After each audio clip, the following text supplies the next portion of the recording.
Students, आप देख रहे हैं अपना यूट्यूब चैनल अन केमिस्ट्री ऑनलाइन और मैं हूं शेरबाज बलोच। हम देख रहे थे एफएससी पार्ट फर्स्ट और चैप्टर है हमारा चैप्टर नंबर 3 गैसियस स्टेट।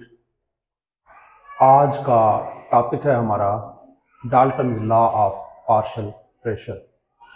गैसों की प्रेशर के बारे में डाल्टन ने एक लॉ पेश किया था, इसको हम कहते हैं Dalton's law of partial pressure. अब पहले हम देखेंगे कि Dalton law of partial pressure की स्टेटमेंट क्या है।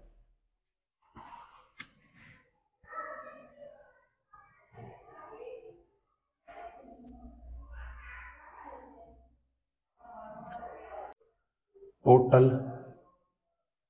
Pressure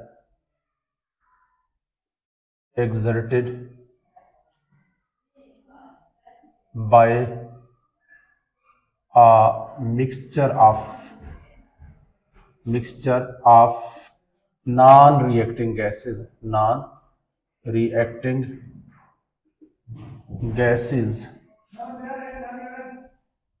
is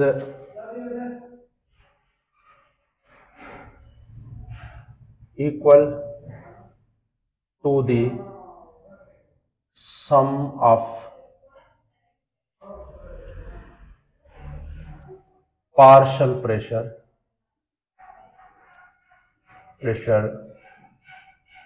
of individual gases।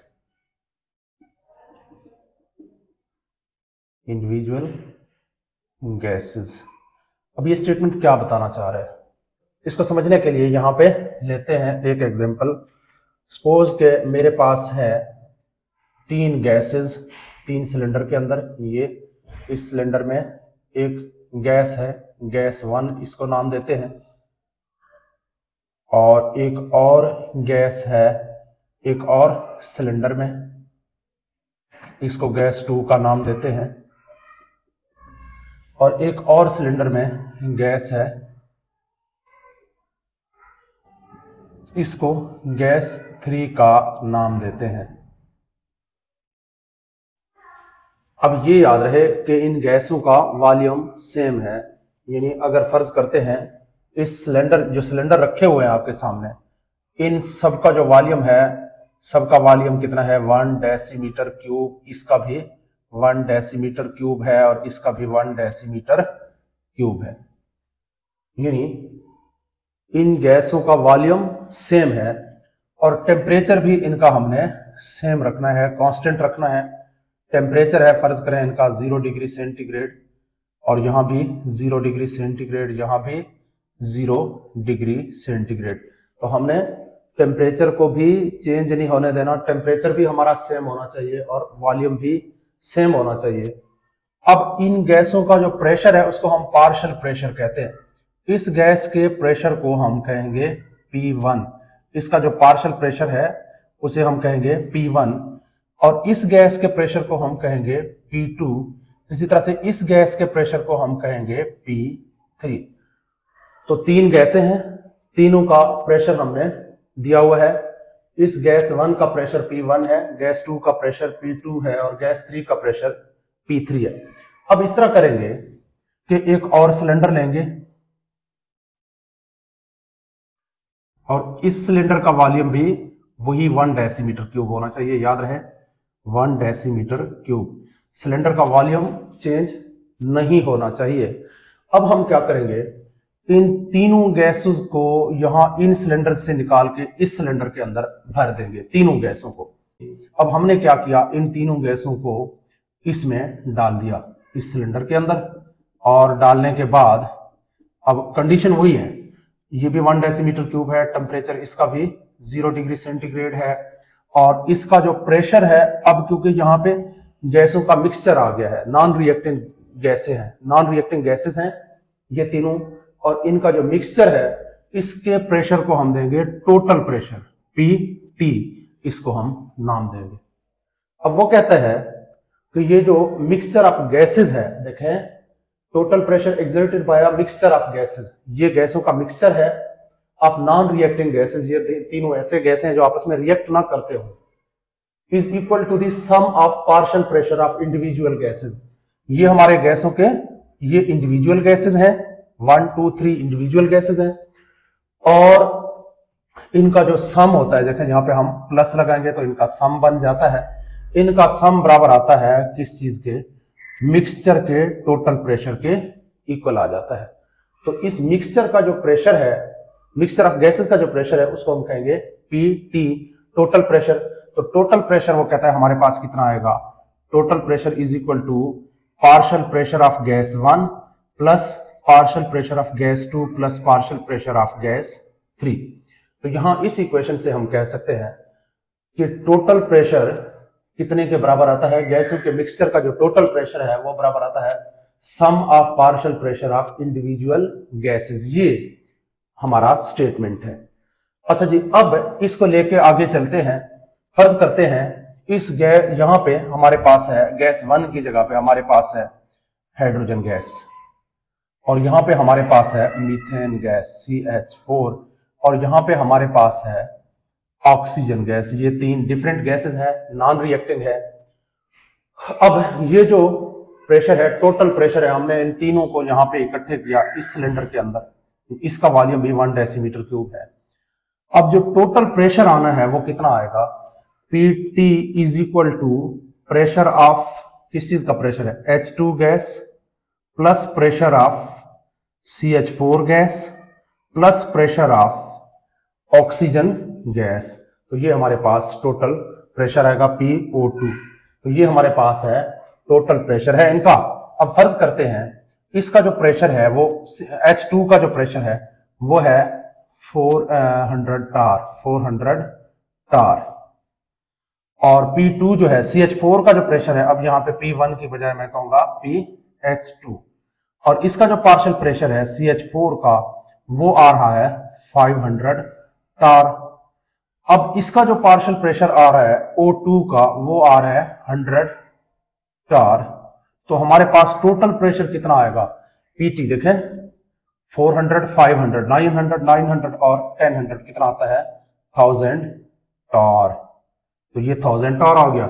अब यहां भी हम लिख सकते हैं PT इज इक्वल टू कितना आ रहा है 400 plus 500 plus 100 is equal to हमारे पास कितना आ गया 1000 टार।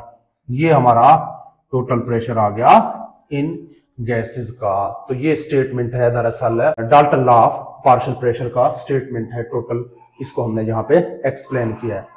अच्छा जी, अब इसी को हम रिलेट करते हैं हर गैस का, हमने इन ये जो 3 गैसें हैं इन सब के हमने प्रेशर को रिलेट करना है जनरल गैस इक्वेशन से। यानी हमने पहले जनरल गैस इक्वेशन को यूज करते हुए हाइड्रोजन गैस का पार्शियल प्रेशर चेक करना है, फिर मीथेन गैस का, फिर ऑक्सीजन गैस का। तो according to general gas equation, अब हम जनरल गैस इक्वेशन को अप्लाई कर रहे हैं यहां पे। जनरल गैस इक्वेशन के मुताबिक क्या है, PV is equal to nRT। ये हमारे पास है जनरल गैस इक्वेशन। अब देखें हम H2 के लिए देखेंगे कि हमारे पास जनरल गैस इक्वेशन क्या बनेगा।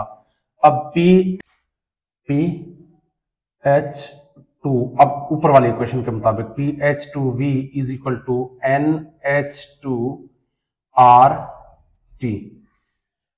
तो हमने कुछ नहीं किया, हमने यहां पे हाइड्रोजन गैस के पार्शियल प्रेशर को लिखा और यहां पे हाइड्रोजन गैस के नंबर ऑफ मोल्स को। अब इसको हम थोड़ा सा मजीद आगे अगर सॉल्व करें और PH2 की वैल्यू निकालें तो PH2 यानी partial pressure of hydrogen gas कितने के बराबर आएगा, इज इक्वल टू, इसी इक्वेशन को थोड़ा रीअरेंज करना है, V को दूसरी साइड पे लेके जाना है। तो V यहां पे मल्टीप्लाई हो रहा है तो यहां पे आके डिवाइड होगा।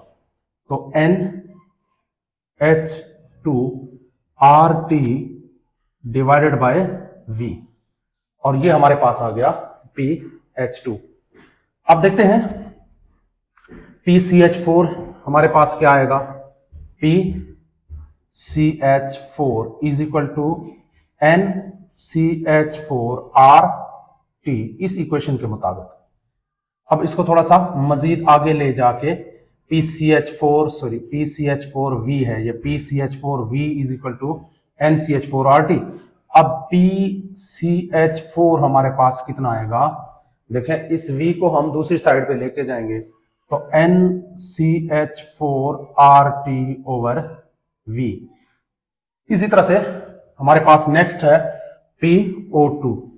अब PO2 is equal to PO2V is equal to NO2RT।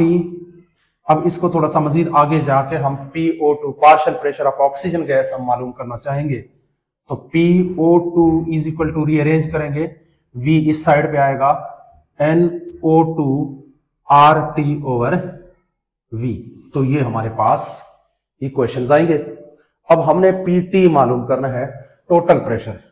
PT कितना आएगा is equal to, total pressure कितने के बराबर होता है, इज इक्वल टू सबके बराबर होता है, सबके सम के, PH2 plus PCH4 plus PO2। अब ऊपर से अगर हम इसमें वैल्यू पुट करेंगे यहां से यहां, तो ये हमारे पास इनके वैल्यूज हैं, इनको हमने उठा के यहां पे इस इक्वेशन के अंदर पुट करते जाना है। तो PT is equal to PH2 हमारे पास कितना है, NH2RT over V, plus PCH4 कितना है हमारे पास, NCH4RT ओवर V, और प्लस PO2 हमारे पास कितना है, NO2RT ओवर V। अब अगर इनमें हम देखें तो RT ओवर V सब में कॉमन है, तो हम इसको कॉमन लेंगे। PT is equal to NH2 plus NCH4 plus NO2 into, इसको हमने कॉमन लिया, RT ओवर V। तो ये PT हमारे पास इसके बराबर आ गया टोटल प्रेशर। अब यहां पे NH2 NCH4 NO2, NH2 plus NCH4 plus NO2 is equal to, ये भी NT के बराबर है, टोटल नंबर ऑफ मोल्स के, यानी sum of number of moles of H2CH4 O2 is equal to total number of moles. तो हमारे पास आ जाता है PT is equal to NT/RT over V। अब इसी इक्वेशन को थोड़ा सा हम रीअरेंज करेंगे, फिर से इस V को फिर से इस साइड पे लेके आएंगे तो क्या बनेगा, PTV is equal to NT/RT। ये जो इक्वेशन है, इस इक्वेशन को हम कहते हैं Dalton's law of partial pressure की मैथमेटिकल फॉर्म है ये। अच्छा जी, इस इक्वेशन से हमें क्या मिल रहा है, क्या इंफॉर्मेशन मिलते हैं, इससे ये पता चलता है कि जो प्रेशर ऑफ गैस है, मिक्सचर ऑफ गैस है, वो डायरेक्टली प्रोपोर्शनल होता है number of moles of, total number of moles के। तो pressure of a gas is directly proportional to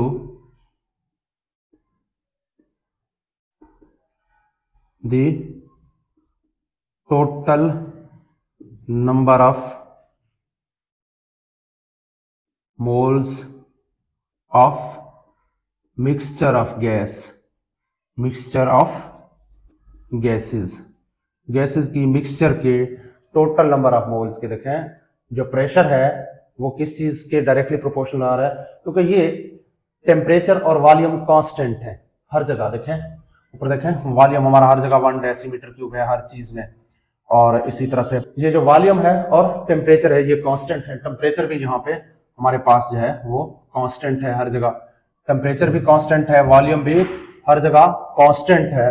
तो ये दो चीजें तो कांस्टेंट आ गई, वॉल्यूम भी कांस्टेंट हुआ, टेम्परेचर भी कांस्टेंट हुआ, तो प्रेशर जो है वो डायरेक्टली प्रोपोर्शनल आ रहा है number of moles of gas के। यानी हमारे पास गैस के जितने ज्यादा मोल्स होंगे उसका पार्शियल प्रेशर उतना ही ज्यादा होगा, वो उतना ही ज्यादा प्रेशर एक्सर्ट करेगा। तो अब हमने नेक्स्ट लेक्चर में देखना है calculation of partial pressure of an individual gas. किसी भी एक गैस का पार्शियल प्रेशर हम किस तरह से मालूम करते हैं।